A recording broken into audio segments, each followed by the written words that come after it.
Namaste and welcome to this episode of the Thursday Thoughts.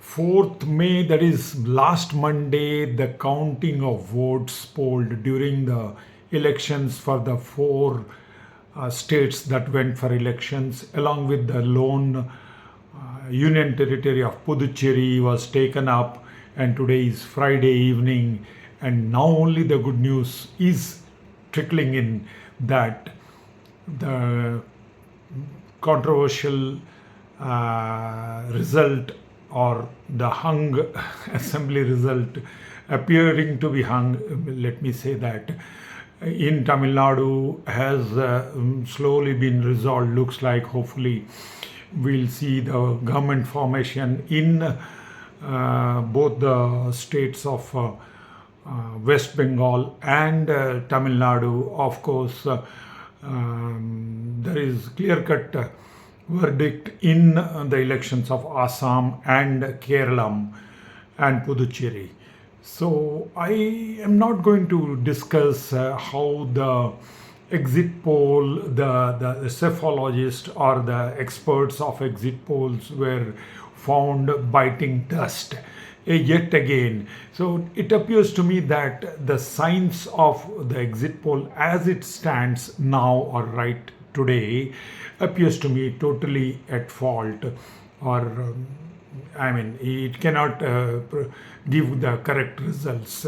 So about the exit poll debacle, maybe some other time, not now. But today what I'm going to discuss is the process of government formation, the process of the counting of votes, and the process of election as it stands today in the biggest democracy of the world, as our Prime Minister,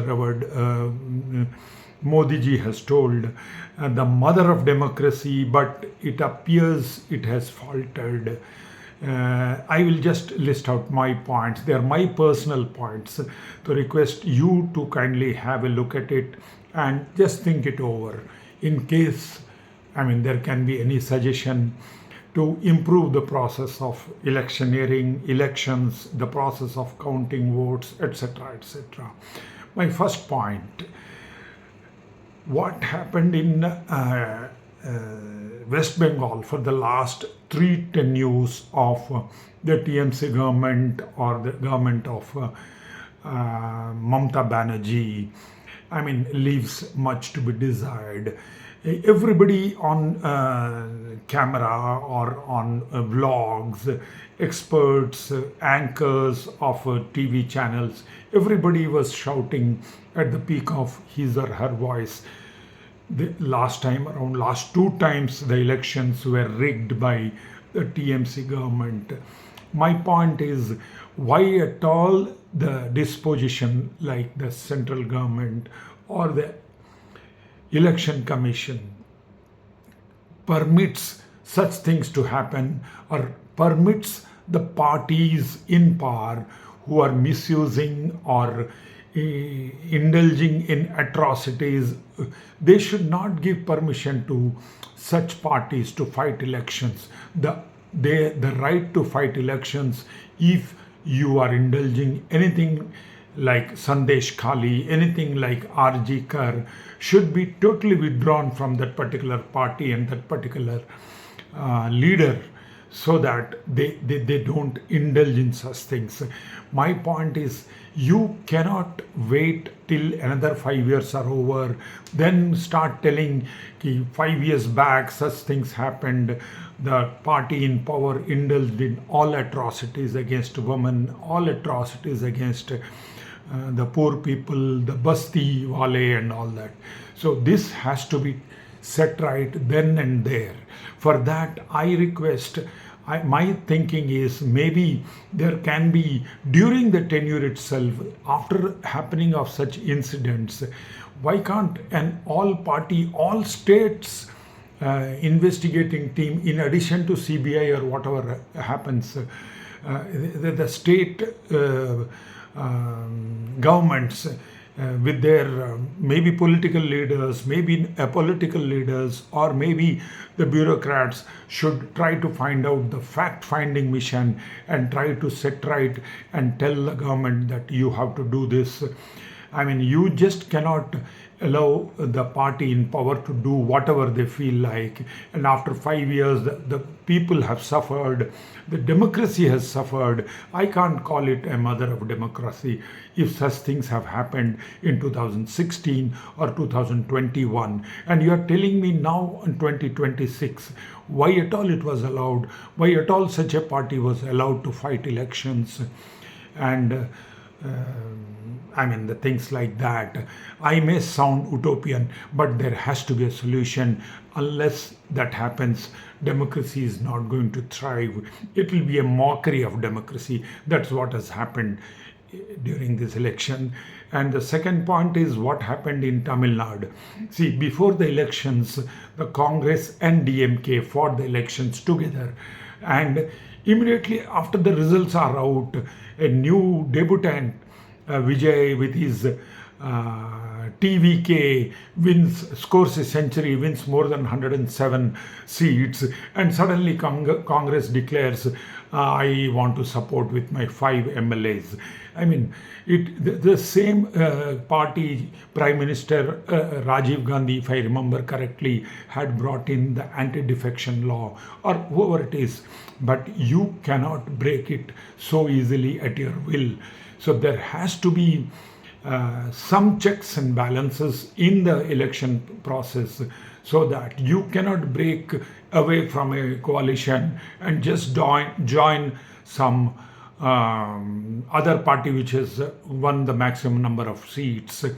I know it was not a clear verdict in Tamil Nadu, but that is how the process of election has to refine itself. So that is the second point. I mean, you have to make sure that such things don't happen. You cannot jump the wall. You cannot do horse trading. It was known as horse trading some time back. And I want the election process to avoid such things. Now, the third point. Mamata Banerjee, after losing elections, telling that I will not resign because I have not lost. Absolutely ridiculous stand. No, I am not against any party or any political bigwig. I am talking about democracy in its purest form. You cannot say, having filed your nominations through the same process of the Election Commission, you cannot say that I don't agree to the results they have declared. So in the process, I expect next time around, if there is a nomination form, you have to take an undertaking from all the candidates that you cannot refuse to accept the results declared by the Election Commission. So anything is there against the elections, you have to fight it after accepting the verdict of the Election Commission. So, I mean, these are very, very important issues and needs to be debated. I don't understand why states cannot participate in major issues like, say, Sandesh Khali or RG Kar, like that. It's a shame to the whole country. It's a shame to the state which once was known as the best in literature, the best in culture, West Bengal. Recently, yes, today only I have received a WhatsApp telling me that West Bengal is first in so many things, all the positives. What happened to the Bhadralok of West Bengal? Why they are not coming out protesting against the atrocities of the current government when they found it is not correct? You cannot be terrorized by a group of goons, even if they are in the power, even if they are in the ruling party. There has to be checks and balances. Other states, central government, other agencies have to swing into action and stop such a thing from happening. These are very few my opinions about refining our election process so that democracy wins at any cost. luckily, at the end of the day today, we are finding there is a solution. And yesterday, what happened when the governor of West Bengal had to dismiss, I doubt if it has happened anywhere in the world, let alone anywhere in the state in India since its independence. You had the best percentage of voting, 92 in West Bengal, best since its independence. But I mean, it is taken to into the thin air. It is thrown into the thin air by the chief minister who lost the elections, and she refuses to resign. It's a very sorry state of affairs. Hopefully, the government and the thinkers, the policy makers, think and try to find out solutions so that such things don't repeat in our democracy. Bye bye. Take care. God bless all of us in all our endeavors. I'm wishing all the best to all the governments that are going to be formed. Let peace prevail. Let prosperity prevail. Let progress prevail. God bless. Take care. Bye bye.